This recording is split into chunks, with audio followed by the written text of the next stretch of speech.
Hey guys, what's up? It's Rebecca, only black girl here, again checking into your screen. I'm doing something a little bit different today and I'm gonna do a reaction video. Today I'm going to react to a video put out by Jubilee Media, which as most of you guys know, I was in one of their videos, their Spectrum video for adoptees, but this one is one of their middle ground series. It's for adoptees and birth parents, which I thought was a very interesting topic to do. I was actually invited to be one of the participants in this video, but unfortunately I was busy and couldn't attend the taping. So I have not watched this video yet. So I wanted to watch the video and weigh in on the conversation myself as an adoptee, because I do think it's a very interesting conversation to have between adoptees and birth parents, especially when they're not the birth parents of the adoptees. So I'm very interested to see this conversation.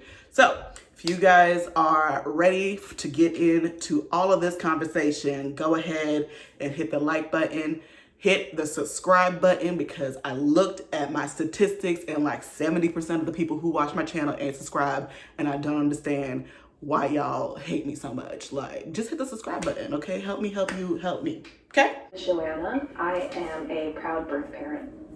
This is something that I'm very passionate about, and getting to share my story and listen to other people's stories is a very powerful thing. So I'm Scott Cargill. I am an adoptive parent.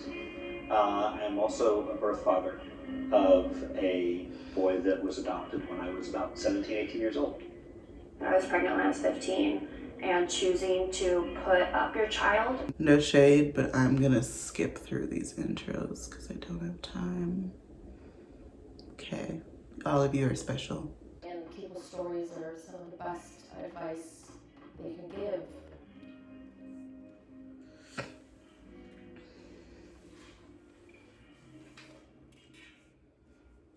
Hi, I'm Scott. I'm an actor. I'm 57. Shocking. Hi, I'm Sierra. I'm 22 years old, and I'm a stay-at-home mom and a YouTuber. I'm Joanna. Also I'm shocking. 34. I'm a work-from-home mom, and I'm also a birth parent. Hi, I'm Jackie. I'm 23 years old. I work with LAUSD, and I was adopted at 20 years old. Hi, I'm Andrea. I'm About a the fashion same. designer here in LA, and I was adopted from Korea at 6 months.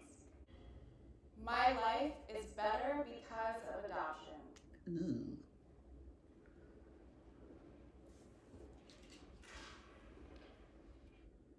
So I'm gonna pause this before they even answer, because I get this question a lot. I don't think it's a fair question to ask because we don't have anything else to compare it to. So how can we know it would be a better life when this is the only life that we know, right? I guess maybe if you were an older adoptee and you had lived previously with your birth family and experienced some things and then you adopted, you would be able to say something along, like give a more, I guess, reasonable answer on that question. But for me, as somebody who was adopted literally at birth, like my mother was there while my birth mother was giving birth, and it was just like a switch off. So for me and for these two ladies who have both said they were adopted as babies, I don't think it's a fair question to ask, because what other reality do they have to compare it to? Just, it doesn't make no damn sense. Okay, please stop asking us these questions, but let's see what they have to say. Culture was a lot different back then in Korea. If I stayed in Korea, I wouldn't have had any opportunities like I do here. My life would definitely be better, or was better off because of it. For me, That's fair. I would say, yeah, my life is a lot better. My biological mom, she had, 7 other children to look after, and the reason she had to do what she had to do is, times were hard. So I was able to be blessed with all the opportunities I got, Also when I was fair. a birth parent and I put my son up for adoption, I couldn't have given him the life that his parents gave him. And I think he was better taken care of than I could do. And then when I adopted, it changed my life because, we have a beautiful daughter. It really helped bring it full circle. And I was able to repay something that someone else helped my son with. So. I don't know if it's just me, but I find it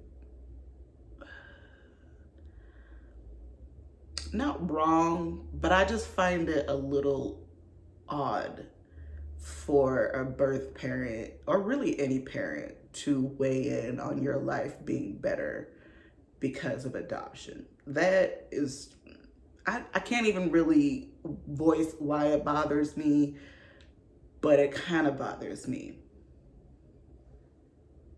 We're gonna move on. The answer is yes and no. At the time I was 15, I was with a guy who took advantage of me. All I knew is I wasn't making any money yet. At the time I thought it was the best decision, but I have a feeling I'm not gonna like her. Sometimes I wish she was with me. You know, is that the worst mistake I ever made? You know, you don't know. So I think only time will tell. It's fine. We identify with that. At the time, it was kind of my only choice, I would say. Yeah. I wasn't ready to be a parent. Now my child turns 18 actually next week, and has had so many issues with the adoptive parents not accepting him because he's transgender. Knowing that I could have been the parent that he needed. Yeah. Adoption hasn't made my life better. It's given me a little turmoil. Parents should try to stay in touch. Oof. Oh. You got one person walking. Oh, okay. Okay, 3 of them came. I feel like it is important for said child to understand where it is that they come from and not feel that, they were just abandoned. I was a little torn because I do think that birth parents should do their best to be in touch, if the child is ready, But a lot of times there's trauma that people don't really think when it comes to. Oh, I agree and disagree with this. I believe that it should be up to the adoptee to keep in touch with their birth family if they want to. Because like I have said in the past, every adoption situation is not sunshine and rainbows, and a lot of adoptees come from really shitty ass, garbage ass families that do not deserve to ever be in touch with their adoptees again. So if you leave it up to the birth parents, maybe they came from an abusive home. I know somebody who's fostering a baby, a literal baby, who had 8 bones broken before she was even a year old, and that family gets to have her back. When you leave it up to the birth family to determine the relationship that they have with the adoptees, I don't think that's fair, because you were the person who made the decision to give up your parental rights. And whether you were in an unfortunate situation or whether you were a shitty parent to begin with, I don't think that it is your right anymore to dictate what kind of relationship you have with the adoptee. Now, I do think that there are ways you can remain in contact, or at least keep your contact information up to date with the family without imposing yourself onto the adoptee if they're not ready for that. For me, growing up, I don't think I would have liked having a relationship with my birth family because I simply was not ready. I'm damn near 30 and I'm still kind of on the edge, teetering of like what that relationship is going to look like for me, even though I have met them and I've talked to them. I'm still dealing with those kind of emotions. So if those roles were reversed, and I made it clear to my birth family, to my birth mom, that I'm running the show here. I appreciate you. I appreciate that you're eager to get to meet me and everything, but I need to move at my own pace. And she's respected that, and I absolutely love that. But if those situations were reversed and you just always had a birth parent up your ass about trying to reconnect with you when maybe you weren't ready to, or maybe you just have no desire to, I think that is 1000% up to the adoptee to decide, because it's our life. You gave up your parental rights. And I think that it should be up to the adoptee to decide whether or not they want to have a relationship with the birth family, and if they do, as to what frequency they want that to happen. That's just me. Guilt and shame surrounding adoption.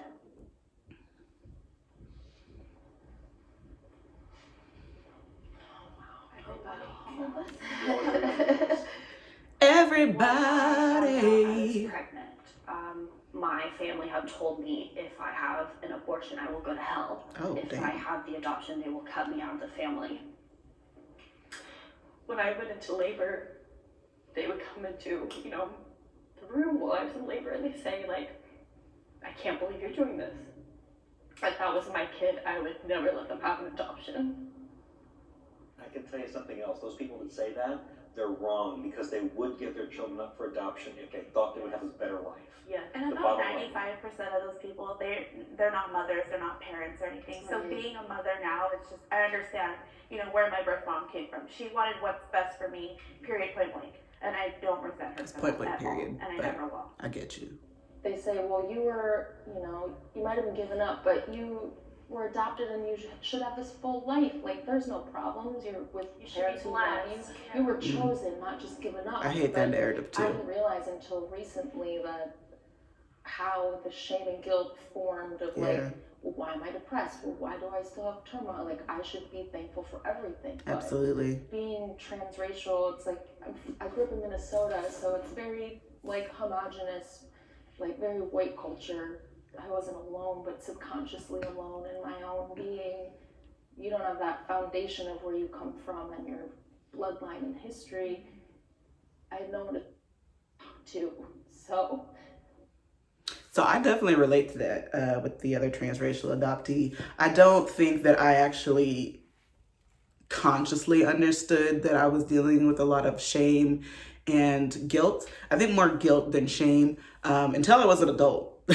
Truly, up until really just like a couple of years ago, that I realized that a lot of the things I was feeling was connected to my adoption.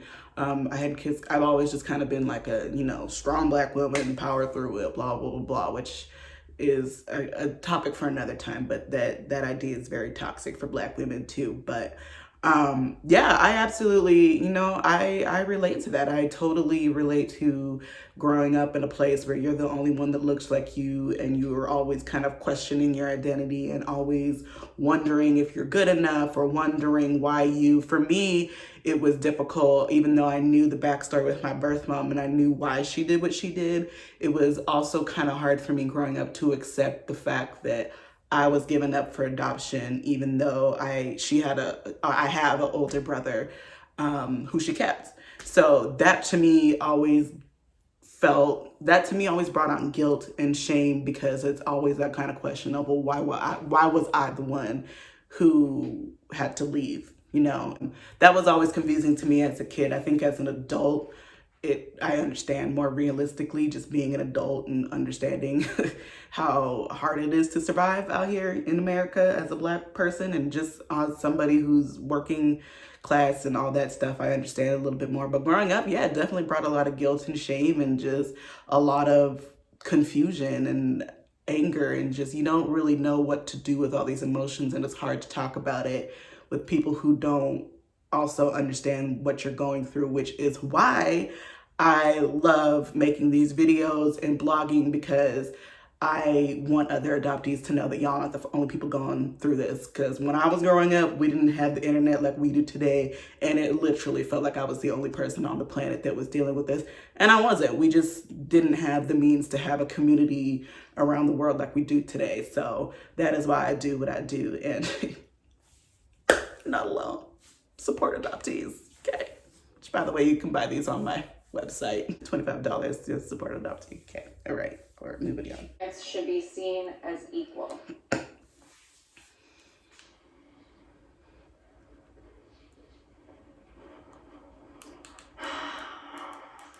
I'm only coming because I don't think I can agree or disagree. So I'm gonna listen to what everybody else has to say.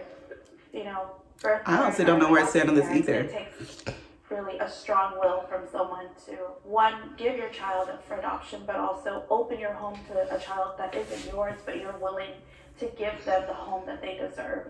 Well, but also, don't get the idea that, when an adoptive parent adopts a kid, they're doing it out of the goodness of their heart. Absolutely. We needed you to make our family. And it's not like, we're some sort of superheroes. You guys are our superheroes. Okay, he had me and then he lost me. I hate when people say this. Again, I have said this a million times. We are not superheroes. We're not a pet. We're not your favorite Beanie Baby. We're not here to save you from emotional turmoil. We are human beings. And we are the only people in the adoption triad, which means the adoptee, the birth family, and the adoptive family, who literally have no say in our adoption process. We don't get an opinion. The law doesn't give a fuck about what family we want to go to or whether we hate this family we're being adopted into. It doesn't matter what we think. Like literally, legally, nobody cares what we think. So I really hate this idea that we adopted you and you changed our lives, or, oh, you saved us, you saved our marriage, you saved whatever they said. No, we're not, we didn't ask to be here. You are adopting out of an emotional reaction to something, and that is not a healthy environment to raise an adoptee or a biological kid, in my opinion. That's just not healthy to be putting that pressure onto a child that did not ask to be here because you are having some sort of breakdown or emotional problem and you decided to fix it by bringing a whole ass human being into it and putting all that emotional baggage on them. That is just not fair, and I really think it's fucked up, and I'm so tired of hearing that narrative. And I know people try to use it as like this like uplifting, again, like sunshine and rainbows, adoption is so great. People always try to flip it from like being a negative thing of like people who do adopt people out of like spite, or adopt people to abuse or to abuse the system, or, you know, to get money, or fostering people for money. They always try to flip it into like, we adopted you and you changed our souls. Girl, no, go away. I didn't ask to be here. Leave us alone. Leave us out of your superhero, okay? I did not sign up to be an Avenger. I am not Spider-Man. I'm not Batman. I'm not Thor. Storm, maybe. But the rest of them, no thank you. Right, I'm going to end it there because now I'm pissed. That was Jubilee's middle ground video on birth parents and adoptees. I do think it sparked a good conversation. I do wish that they had a little bit more diverse participants, but I do know that they tried to reach out to people and some people just weren't available. So, you know, you can only work with what you got. So I get that. But yeah, so if you guys have any other adoption related videos, clips, TV shows, there's stuff that you want me to react to, go ahead and leave them down in the comments, and let me know what you guys thought of this middle ground video, because there were some good things and there's also some things that I personally just don't agree with, but you know, everybody's different. Opinions are opinions. So thank you so much guys for watching. Give this a thumbs up and subscribe.